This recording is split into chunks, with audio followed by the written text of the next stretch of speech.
समझाने का प्रयास किया है ना। आप सभी जानते हैं बहुत ही अच्छी और प्यारी प्रेरणादायक कहानी है। किसकी है ये कहानी?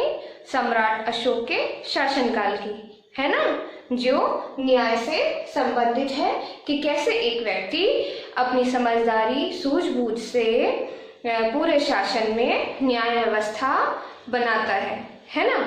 और किस तरह सम्राट अशोक उसकी परीक्षा लेते हैं और वह न्याय मंत्री जिसका नाम शिशुपाल था वह उस परीक्षा में सफल हो जाते हैं। ठीक है, तो यहाँ तक हम लोगों ने अभी तक कहानी पढ़ी है। आज हम इसी पाठ के अभ्यास प्रश्न हल करेंगे। ठीक है, तो आप सभी अपनी अपनी किताब निकाल लीजिए। पाठ 8 न्याय मंत्री। सबसे पहले तो हम आते हैं इस पाठ के शब्दार्थ पर, है ना। बच्चों, ये शब्दार्थ आपको आपके कॉपी में भी लिखना है और याद भी करना है ताकि आपको कोई भी कठिन शब्दों का अर्थ आसानी से याद हो सके, है ना। आप लोग सभी अपनी किताब में देखिए, मैं यहाँ पर पढ़ रही हूँ और आप लोगों को बताते जा रही हूँ। ठीक है, सबसे पहले शब्द आया है हमारा संध्या। संध्या का अर्थ होता है शाम, इवनिंग, है ना, या गांव में कैसे कहते हैं सांझ, है ना। अंधकार अर्थात कि अंधेरा।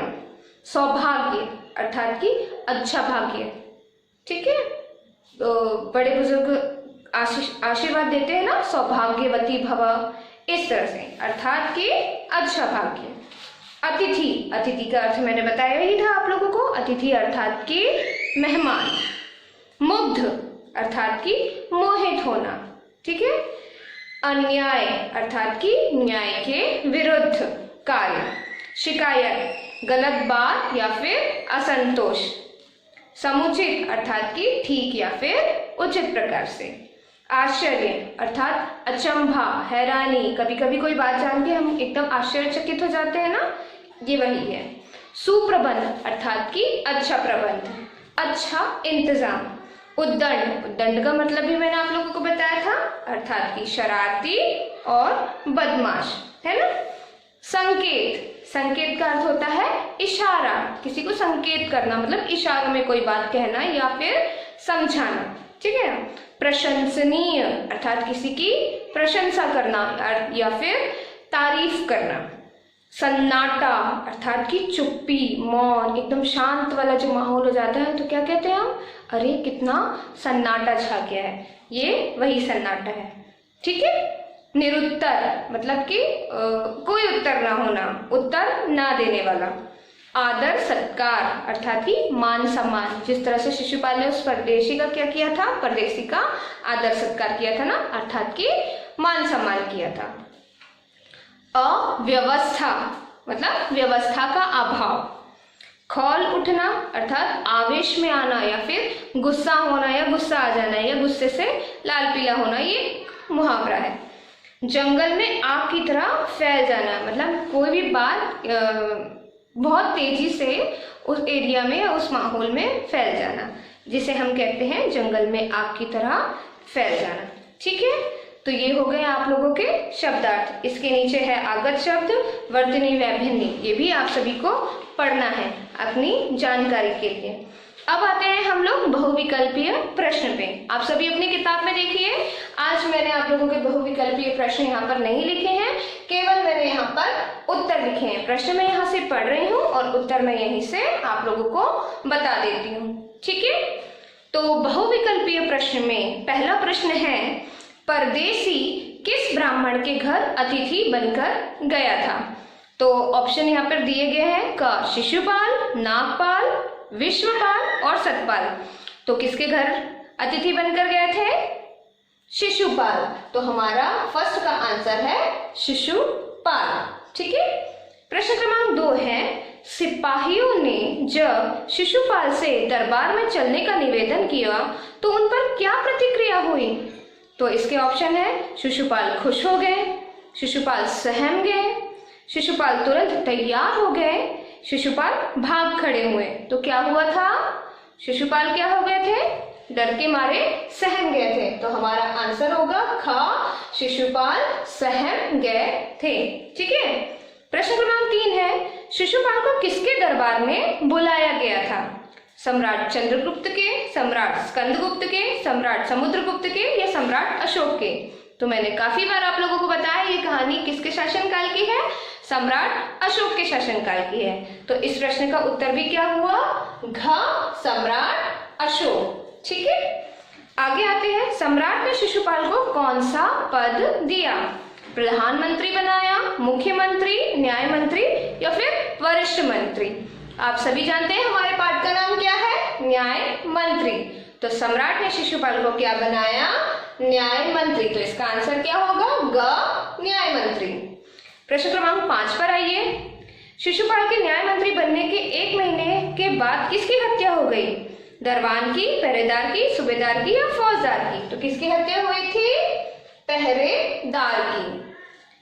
अगला क्वेश्चन है, शास्त्रों में राजा को किसका रूप माना गया है? तो शास्त्रों में राजा को ईश्वर का रूप माना गया है। ब्राह्मण शिशुपाल ने सम्राट को कौन सी सजा सुनाई? मृत्युदंड, 5 साल का कारावास, उम्र कैद या अर्थदंड? तो शिशुपाल ने किसकी क्या सजा सुनाई थी सम्राट को? मृत्यु दंड की। प्रश्न क्रमांक 8 है, न्याय के उपरांत शिशुपाल ने क्या किया?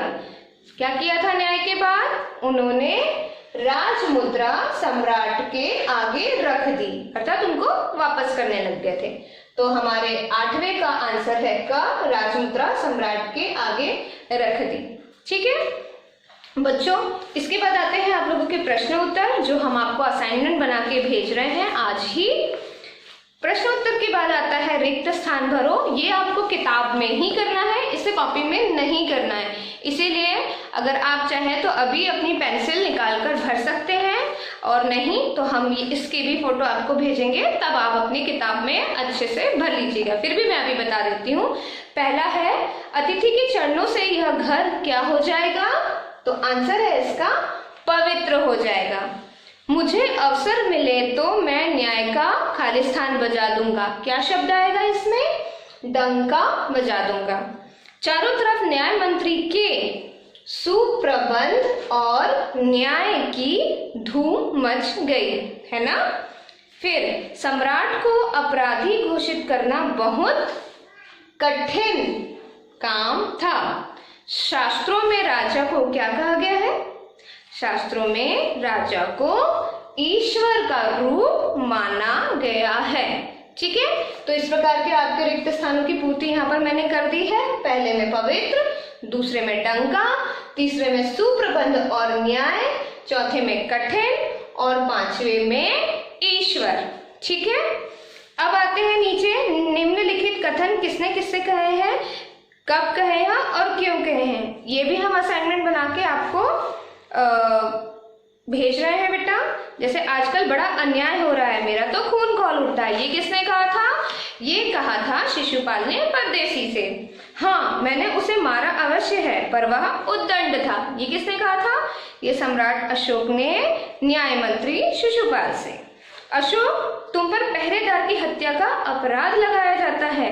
ये किसने कहा था? न्याय मंत्री शिशुपाल ने सम्राट अशोक से। यह भार आपके अतिरिक्त और कोई नहीं उठा सकता। ये वाक्य किसने कहा था? ये वाक्य कहा था सम्राट अशोक ने शिशुपाल से। ठीक है, तो यहाँ ये किसने किससे कहा बेटा? इसे किताब में करने की जगह नहीं है, तो इसे आप। अब आते हैं हम भाषा बोधन पे। तो भाषा बोधन में क्या लिखा है?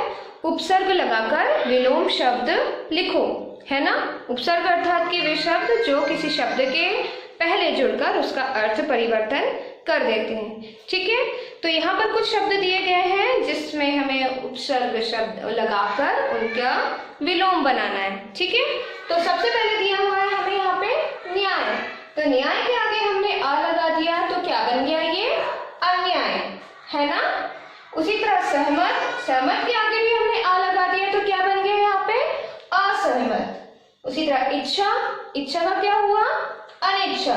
अपराधी का निरपराध, निर्णय का अनिर्णय, निश्चित का अनिश्चित, शांति का अशांति, व्यवस्था का अव्यवस्था, शांत का अशांत। ठीक है, और सफल का यहाँ पे क्या हुआ? असफल। ठीक है बेटा, तो इन सारे शब्दों के आगे मैंने अ, नी, उपसर्ग लगा के इनको क्या बना दिया, विलोम कर दिया, है ना। तो बच्चों ये भी आपको किताब में करना है। यहाँ पर आप लोगों का ये पाठ समाप्त होता है। आज आपको इससे संबंधित प्रश्न उत्तर भेज दिया जाएगा। आपको स्वच्छ साफ सुंदर राइटिंग में अपनी हिंदी की कॉपी में लिखना है और याद भी करना है। ठीक है, तो आज के लिए इतना ही, मिलते हैं अगली कक्षा में। ओके, धन्यवाद।